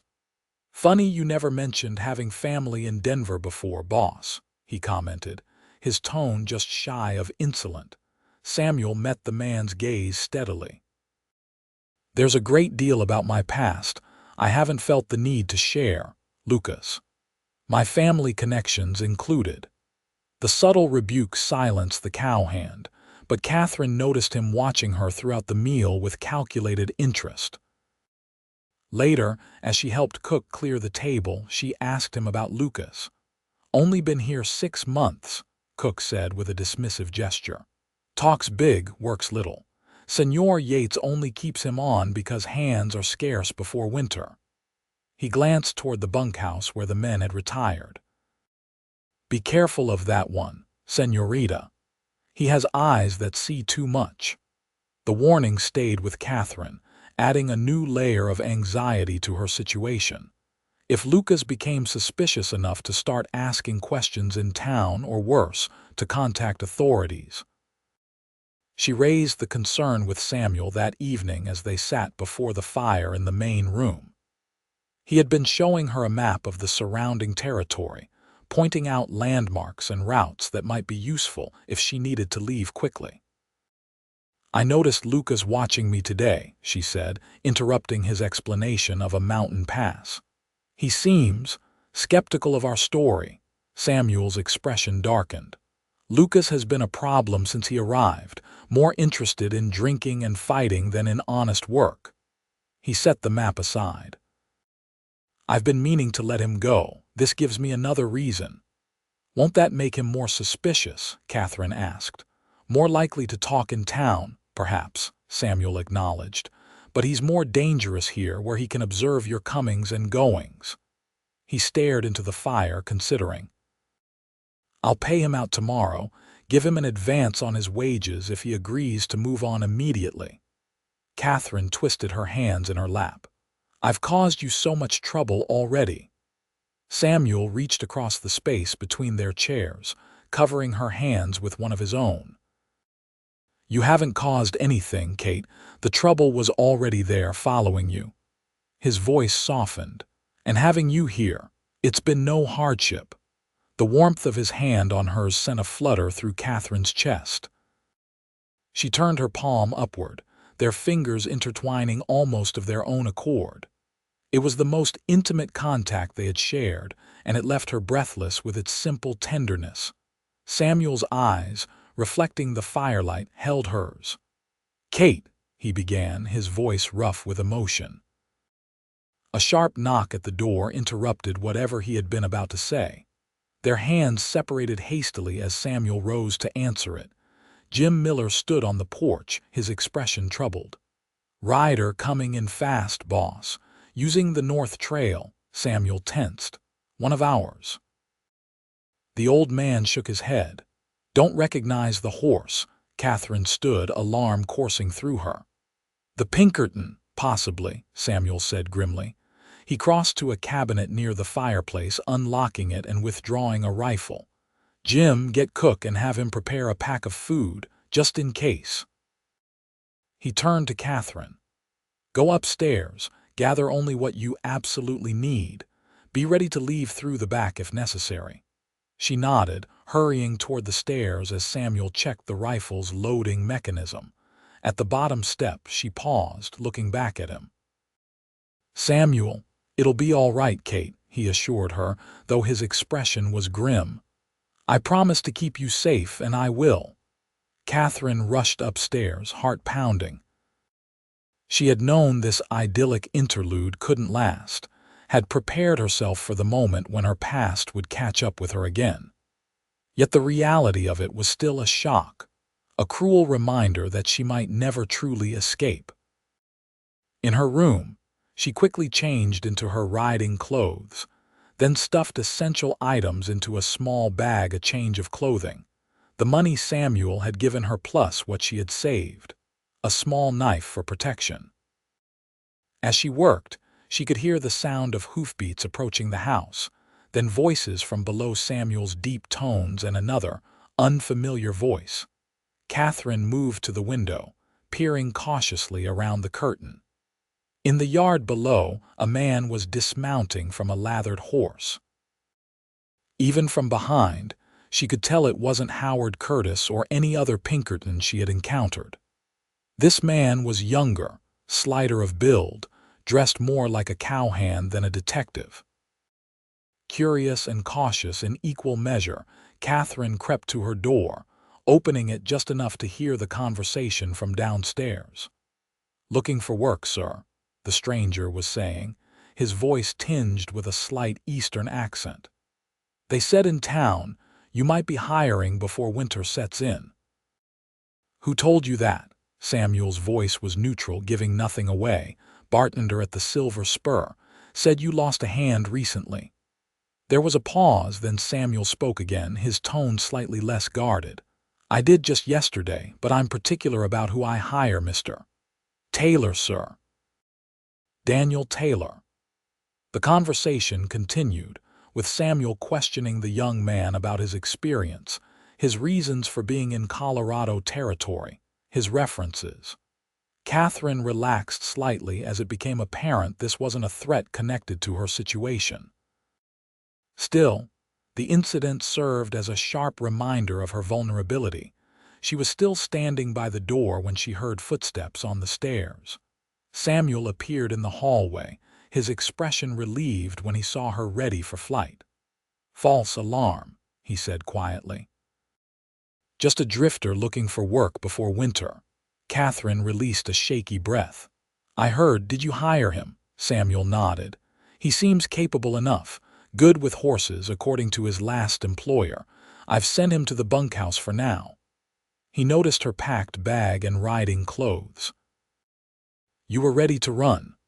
"I'll always be ready to run," Katherine replied softly, a sadness in her voice that she couldn't hide. "It's how I've survived this long." Samuel stepped closer, his hand coming up to touch her cheek gently. "One day you won't have to run anymore, Kate. I promise you that." The tenderness in his touch and his words broke something open inside Katherine. Without thinking, she leaned forward, closing the distance between them. Samuel's lips met hers in a kiss that began as gentle reassurance and quickly deepened into something more urgent, more revealing. His arms encircled her, drawing her against him as the kiss continued, communicating months of unspoken feelings. Catherine's hands found their way to his shoulders, then his neck, fingers threading into his hair as she surrendered to the sensation of being truly wanted, truly cherished. When they finally pulled apart, both breathless, Samuel rested his forehead against hers. "I've been wanting to do that since the town social," he admitted, his voice husky. Katherine smiled, a genuine happiness lighting her face despite the fear that still lingered at the edges of her consciousness. "I might have let you, if you hadn't startled me with your comment about knowing who I really was." Samuel chuckled, the sound reverberating through his chest where it pressed against hers. "Poor choice of words on my part." He brushed a strand of hair from her face. "What I meant was that I had come to know your character, your spirit. The rest, your past, your real name, those details didn't matter to me." "And now," Katherine asked, vulnerability evident in her question, "now that you know some of what I'm running from," Samuel's eyes held hers steadily, "now I want to stand between you and whatever's chasing you, Kate. Not because I think you can't handle it yourself, but because you shouldn't have to face it alone." The declaration, simple and sincere, touched Katherine deeply. For so long she had been alone with her fears, her struggles. The prospect of having someone to share that burden was almost overwhelming. "I don't know what to say," she whispered. Samuel smiled gently. "You don't have to say anything. Not yet." He stepped back slightly, giving her space. "We should go down for supper. Cook will be wondering where we are." Katherine nodded, grateful for his understanding. This new dimension to their relationship would take time to navigate, especially given the precarious nature of her situation. But for the first time in longer than she could remember, Katherine felt a fragile hope taking root alongside the fear that had been her constant companion. The weeks that followed brought the first heavy snows of winter to the Colorado mountains, effectively cutting off the more remote areas like Silver Creek Ranch from regular contact with the outside world. The isolation should have made Katherine anxious, but instead, she found herself settling into the rhythm of ranch life with unexpected contentment. The workload increased as the temperature dropped, with necessary preparations for the harsh winter ahead, keeping everyone busy from dawn to dusk. Katherine threw herself into these tasks alongside the ranch hands, earning their respect with her willingness to tackle even the most challenging chores without complaint. Lucas had indeed been paid off and sent away the day after the incident with the unexpected visitor. His departure met with indifference from most of the remaining ranch hands. Daniel Taylor, the newcomer, proved to be a capable worker with a quiet, respectful demeanor that integrated well with the existing crew. "He's got a good way with the horses," Samuel observed one evening as he and Katherine sat at the kitchen table, going over household accounts. "Especially that new mare that no one else can handle." Katherine smiled, pleased to hear that her initial impression of the young man had been correct. "He offered to teach me to make snowshoes yesterday. Said he learned from trappers when he was working in Montana." Samuel raised an eyebrow. "Snowshoes, for emergencies," she explained, not meeting his eyes. "In case I need to." "Run," Samuel finished for her, understanding immediately. He reached across the table, covering her hand with his. "It's a good skill to have, regardless. I should have all the hands learn it." His easy acceptance of her need to prepare for flight, without judgment or hurt, was just one of the many qualities that endeared him to Katherine. Their relationship had evolved gradually since that first kiss, deepening through shared work and quiet evenings spent in conversation before the fire.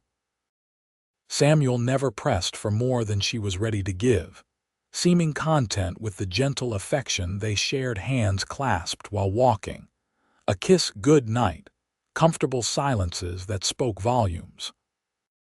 As December arrived, bringing with it even heavier snows and the prospect of Christmas celebrations, Katherine found herself reflecting on the unexpected turn her life had taken.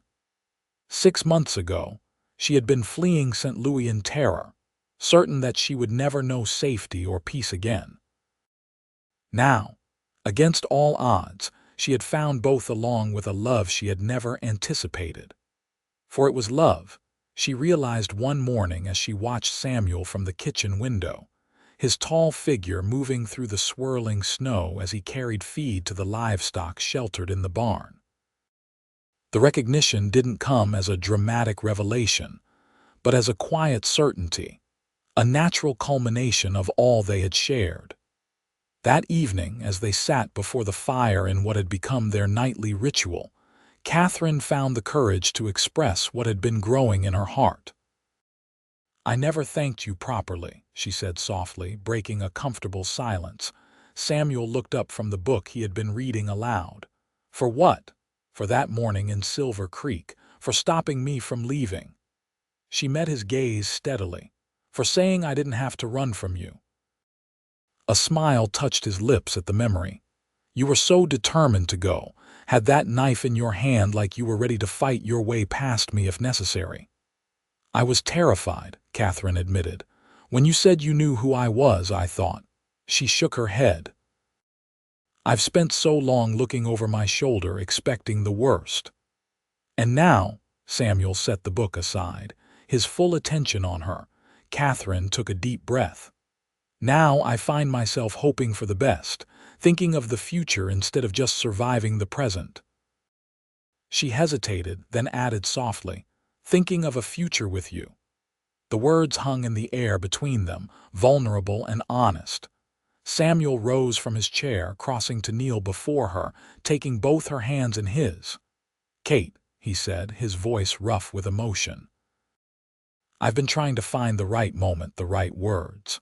He squeezed her hands gently. "I love you. I think I have since the day you walked into my office in Silver Creek, ledger under your arm, looking so composed despite being clearly exhausted from your journey." Tears welled in Katherine's eyes, happy ones that spilled down her cheeks as she smiled. "I love you too, Samuel, more than I thought possible." He reached up to brush away her tears, his touch infinitely tender. "Then stay," he said simply, "not just for the winter. Stay and make a life here with me." "As your housekeeper, your cousin?" Katherine asked, needing clarity despite the emotion of the moment. Samuel's smile was warm, his eyes holding her steadily. "As my wife, if you'll have me." The proposal, so simply stated yet so profound in its implications, left Katherine momentarily speechless. Marriage had once seemed an impossibility for her, a fugitive with no name, no past she could safely claim. "The Pinkertons," she began. "Will eventually give up the search," Samuel finished for her, "and if they don't, we'll face them together, properly, legally." His expression turned serious. "I've been making inquiries, Kate, discreetly through a lawyer in Denver. There may be ways to clear your name, especially if Thomas Flanagan has other victims." Katherine stiffened. "You've been investigating." "Not behind your back," Samuel assured her quickly. "I was waiting for the right moment to discuss it with you. The lawyer believes that with testimonies from other household staff, perhaps even Mrs. Flanagan herself, the truth could come out." The prospect of confronting her past directly, rather than running from it, was both terrifying and strangely liberating. Katherine had never considered it a possibility before. "And if it doesn't work?" she asked. "If we can't clear my name?" Samuel's response was immediate and firm. Then we go somewhere new, together, California, Oregon, even Canada if necessary. He lifted her hands to his lips, kissing them gently. But whatever happens, Kate, I want to face it with you at my side as my wife. The certainty in his voice, the unwavering support he offered, filled Katherine with a courage she had thought lost forever. She leaned forward, pressing her forehead against his. "Yes," she whispered. "Yes, I'll marry you, Samuel Yates." His arms encircled her, drawing her close as their lips met in a kiss that sealed their promise to one another. When they pulled apart, both were smiling through tears of joy. "When?" Katherine asked, practical considerations emerging through her happiness. "How soon?" "As soon as the pass is clear enough for travel," Samuel replied. "We'll go to Denver, find a proper church, do everything right." He brushed his thumb across her cheek. "I want to give you the wedding you deserve, Kate." The mention of Denver reminded Katherine of a practical concern. "What about my identity? I can't marry you under a false name." Samuel considered this. "We'll speak with the lawyer first, determine the safest approach." He smiled reassuringly. "We'll find a way, love. Together." The endearment, so naturally spoken, warmed Katherine from within. For the first time in over a year, she allowed herself to truly envision a future not one of constant flight and fear, but of stability, purpose, and love. The sound of the back door opening interrupted their moment, followed by stamping boots and Cook's voice calling out a greeting. Reality reasserted itself, but the promise of their private exchange lingered between them as they rose to join the others for the evening meal. Later that night, as Katherine prepared for bed in her room, a soft knock came at her door. She opened it to find Samuel standing there, a small wooden box in his hands. "I have something for you," he said, stepping into the room when she gestured him inside. "It was my mother's. I've kept it all these years, thinking I might never have cause to pass it on." He opened the box, revealing a simple gold band with a small, perfect diamond. "It's not fancy," he said almost apologetically. "My father was a farmer, not a wealthy man. But it was given with love, just as I'm giving it to you now." Katherine's breath caught as Samuel carefully removed the ring from its box, holding it between them. "It's beautiful," she whispered, extending her left hand. Samuel slid the ring onto her finger where it fit as if made for her. "A promise," he said softly, "until we can make it official before God and witnesses." Katherine gazed at the ring, this tangible symbol of all they had pledged to one another. "I'll treasure it always," she promised, looking up to meet his eyes. "Just as I treasure you." They sealed this more formal engagement with a kiss that held all the hope and promise of their future together, a future that Katherine, for the first time since fleeing St. Louis, believed might truly be possible. Winter deepened its hold on the Colorado mountains, successive storms blanketing the ranch in snow that drifted higher than the corral fences in some places. The isolation was nearly complete, with only occasional riders braving the treacherous conditions to deliver mail or news from Silver Creek. For Katherine, this seclusion was a blessing. Protected by snow-choked passes and Samuel's vigilant ranch hands, she gradually allowed herself to relax, to embrace the identity she was creating rather than the one she had fled.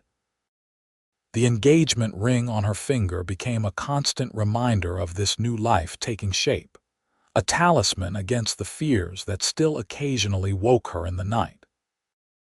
Christmas approached, bringing with it preparations that transformed the ranch from a practical working enterprise into a home filled with warmth and celebration. Katherine threw herself into these efforts, baking traditional cookies from her childhood, working with Cook to plan a feast for the ranch hands, decorating the main house with pine boughs and ribbons scavenged from her sewing basket. Samuel watched these activities with evident pleasure, often joining in despite the demands of managing the ranch through the harsh winter conditions. One evening, he surprised Katherine by returning from the forest with a perfect fir tree, which they set up in the main room and decorated with paper ornaments, strings of cranberries, and small candles. "My mother always insisted on a proper Christmas tree," Samuel explained as they worked. "Even during the war, when everything was scarce, she managed to make the holiday special." Katherine, perched on a chair to reach the higher branches, smiled down at him. "Mine too. She would save bits of ribbon and colored paper all year to make decorations." The memory was bittersweet, but sharing it with Samuel somehow eased its ache. "This is the first Christmas since I left St. Louis that I've felt like celebrating." Samuel's hand came to rest gently on her waist as he steadied the chair. "The first of many," he promised. "Next year will be even better." The casual reference to their shared future still had the power to send a thrill through Katherine. Each day, the reality of their engagement became more concrete, more certain, as they discussed plans for the spring wedding and the life they would build together. Christmas Eve arrived with clearing skies and a brightness that seemed to match the mood at the ranch. The day was spent in final preparations, with everyone contributing to the evening's celebration. Even the most taciturn ranch hands appeared in freshly washed shirts, hair slicked down with water, as they gathered in the main house for the feast. Cook had outdone himself, preparing a roast beef with all the trimmings, supplemented by Katherine's pies and cakes. The long table was filled to capacity, extra chairs brought in to accommodate everyone. Samuel sat at the head, with Katherine at his right, her engagement ring now openly displayed. The news of their engagement had been shared with the ranch hands 2 weeks earlier, met with enthusiastic approval and good-natured teasing. "About time, boss," Jim Miller had declared, speaking for all of them. "We was wondering how long it would take you to come to your senses." Now, as Samuel rose to carve the roast, he looked around the table at the men who had become more family than employees over the years. "Before we eat," he said, raising his glass, "I'd like to propose a toast." The men raised their own glasses, falling silent in respect. "To absent friends," Samuel began, his voice solemn. "Those who can't be with us tonight." Nods around the table acknowledged those lost to accident, age, or the war that had marked so many of them. And Samuel continued, his gaze settling on Katherine with a warmth that made her cheeks flush. "To new beginnings. To the promise of the coming year, and all will build together." "Hear, hear," came the response, glasses clinking as the toast was sealed with good Colorado whiskey. The meal that followed was filled with laughter and stories, the men sharing tales of Christmases past and their hopes for the spring roundup. Katherine found herself drawn into these conversations naturally, her initial shyness around the ranch hands having long since given way to comfortable familiarity. After dinner, as was tradition at the ranch, Samuel read the Christmas story from his mother's Bible, his deep voice giving weight and dignity to the familiar words. Then, surprising everyone, young Daniel Taylor produced a fiddle and began to play cheerful tunes that soon had feet tapping and hands clapping. "Dance with me," Samuel asked Katherine as the tempo shifted to a waltz. She hesitated only briefly before placing her hand in his, allowing him to lead her to the cleared area near the fireplace. The other men watched with approving smiles as Samuel drew her into his arms, their movements quickly finding harmony despite the limited space. "This reminds me of the Silver Creek Social," Katherine said softly as they turned to the music. "Though you're a much better dancer than I realized that night." Samuel smiled down at her. "I was too nervous to do more than shuffle my feet, afraid you'd run if I held you too close." "I nearly did," she admitted. when you whispered about knowing who I was." He chuckled, the sound rumbling through his chest where her hand rested. "Not my most tactful moment." As the evening progressed, more dances followed, with the ranch hands taking turns partnering Katherine while Samuel watched with amused tolerance. Only when the younger men began organizing an impromptu poker game did Samuel reclaim her, suggesting a walk outside to see the stars. They bundled in coats and scarves against the cold, stepping out onto the porch where the night air was crisp and still. The storm had left behind a world transformed, every tree and fence rail outlined in pristine white, the stars overhead diamond bright in the clear air. "It's beautiful," Katherine breathed, her words forming small clouds in the frigid air. Samuel stood behind her, arms encircling her waist as they gazed at the snow-covered landscape. "Not as beautiful as you," he murmured against her ear. She turned in his arms, facing him with a smile that held all the joy of the evening. "Quite the charmer tonight, Mr. Yates. Only speaking the truth, future Mrs. Yates." He brushed a snowflake from her cheek. "Are you happy, Kate, truly?" The question was asked with such earnest concern that Katherine felt her heart swell with love for this man who continued to put her well-being above all else. "Happier than I ever thought possible," she assured him, rising on tiptoes to kiss him softly. "You've given me back my life, Samuel. My future." He kissed her again, more deeply this time, his arms tightening around her as if to protect her from the cold and from any threats that might still lurk beyond their sanctuary. When they finally pulled apart, both breathless, Samuel rested his forehead against hers. "Merry Christmas, my love," he whispered. "Merry Christmas," Katherine replied, the words a promise for all the Christmases yet to come. The new year arrived with renewed storms, as if winter was making one last effort to assert its dominance before grudgingly giving way to spring. February found the ranch still isolated, the pass to Silver Creek intermittently open but treacherous enough to discourage all but the most determined travelers. It was during one such brief thaw that a rider appeared at the ranch, his horse lathered despite the cold, his manner urgent as he asked to speak with Samuel Yates. Katherine, observing from the kitchen window as Samuel met the man in the yard, felt the familiar clutch of fear in her chest. Something in the rider's demeanor, in the way Samuel's posture stiffened as they spoke, set off warning signals. She was waiting in the main room when Samuel came in, his expression grave as he removed his hat and coat. "What is it?" she asked without preamble. "Is it the Pinkertons?" Samuel shook his head, crossing to her and taking her hands in his.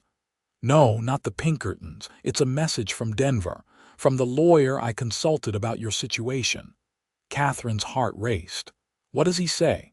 "Thomas Flanagan is dead," Samuel said bluntly. "Apparently shot himself in his study 2 weeks ago." The news hit Katherine like a physical blow. She sank into a chair, trying to process what this might mean for her future. "Dead," she repeated, the word hollow in her mouth. "How? Why?" Samuel knelt before her, still holding her hands. According to the lawyer, there had been rumors circulating in St. Louis banking circles for months. Mismanagement of funds, possibly outright embezzlement. The bank was facing an audit, and Flanagan must have known what they would find. "So he took the coward's way out," Katherine said, a bitter edge to her voice. "The man who had destroyed her life, who had forced her to abandon everything familiar and flee across the country, had escaped any real consequences for his actions." "There's more," Samuel continued carefully. "With Flanagan gone, several women have come forward with accusations similar to yours. Former household staff, young women from his social circle. The lawyer believes this creates an opportunity to clear your name." Katherine looked up sharply. "How, Mrs.?" "Flanagan has apparently been cooperative with investigators, providing evidence that her husband had a history of inappropriate behavior toward female employees. Samuel squeezed her hands gently, and she stated publicly that she never believed you stole her jewelry, that it was a fabrication by her husband to discredit you after you threatened to expose him. Hope flared within Katherine, tempered immediately by caution. "The Pinkerton detectives have been recalled," Samuel finished for her. "The case against you has been dropped." The lawyer confirmed it through his contacts in the agency. The implications washed over Katherine in waves: relief, disbelief, and a strange sense of loss. For so long, her identity had been shaped by flight, by the need to remain hidden and watchful. What would it mean to reclaim her name, her past? "I'm free," she whispered, testing the words. "Truly free." Samuel nodded, a smile breaking through his serious expression. "Free to go wherever you choose, to be whoever you want to be." Katherine recognized the underlying question in his words. Would this change her decision to stay with him, to marry him? She reached out, cupping his face in her hands. "What I want," she said firmly, "is to be Katherine Yates. That hasn't changed, Samuel. That will never change." The relief in his eyes was palpable, though he tried to hide it. "You're certain you could return to St. Louis now, reclaim your position, your life there?" Katherine shook her head. "There's nothing for me in St. Louis anymore. Everything I want, everything I need is right here." She leaned forward, kissing him with all the certainty she felt. "With you." Samuel's arms encircled her, pulling her close as the kiss deepened, sealing their commitment to one another. When they finally parted, he rested his forehead against hers, eyes closed as if in prayer. "When the past clears completely," he said softly, "we'll go to Denver.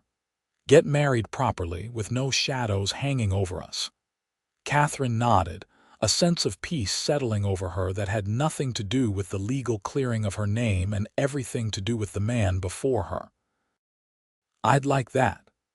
The transformation of the news from Silver Creek spread through the ranch quickly, the men offering congratulations not just on the upcoming wedding, but on the resolution of the cloud that had hung over Katherine's future. There was a celebratory air to the evening meal, with Cook producing a special dessert and Jim Miller breaking out a bottle of good brandy he'd been saving for a worthy occasion. As winter grudgingly gave way to spring, the ranch came alive with renewed activity. Calves were born, fields prepared for planting, and repairs undertaken on structures damaged by the harsh weather. Katherine threw herself into these tasks alongside Samuel and the ranch hands, her confidence growing with each passing day. The pass to Silver Creek finally cleared completely in early April, allowing more regular contact with the town. Samuel made the journey several times, returning with supplies, mail, and news. On his most recent visit, he had ordered fabric for Katherine's wedding dress, consulting a sketch she had drawn based on a design she'd admired in a month-old ladies' magazine that had made its way to the ranch.